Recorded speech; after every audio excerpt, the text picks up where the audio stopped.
ಪ್ರಜಾಪ್ರಭುತ್ವದಲ್ಲಿ ವಿರೋಧ ಪಕ್ಷದವರು ಏನು ಹೇಳ್ತಾರೆ ಕೇಳಬೇಕು. ಕೇಳದೆ ಬೇಡ ಅಂತ ಹೇಳಕ್ಕಾಗಲ್ಲ. ಜನ ಪ್ರಜಾಪ್ರಭುತ್ವದಲ್ಲಿ ಅವರು ಮ್ಯಾಂಡೇಟ್ ಕೊಟ್ಟು ಕಳಿಸಿರ್ತಕ್ಕಂಥದ್ದು, ಲೋಕಸಭೆಗೆ ಇರ್ಬೋದು, ಅಸೆಂಬ್ಲಿಗೆ ಇರ್ಬೋದು.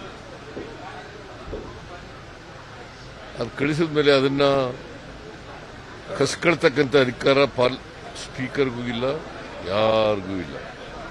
ಸೊ ನನ್ನ ಪ್ರಕಾರ ಇಷ್ಟೊಂದು ಜನರನ್ನ, ಲೋಕಸಭಾ ಸದಸ್ಯರನ್ನ ಅಮಾನತ್ ಮಾಡಿರ್ತಕ್ಕಂಥ ಇತಿಹಾಸ ಇರಲಿಲ್ಲ. ದೇಶದ ಇತಿಹಾಸದಲ್ಲಿ ಇದೇ ಮೊದಲು.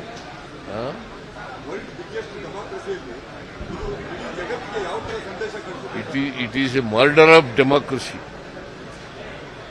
Murder of democracy. According to them, there is no democracy in the country. They are not respecting the sentiments of the people.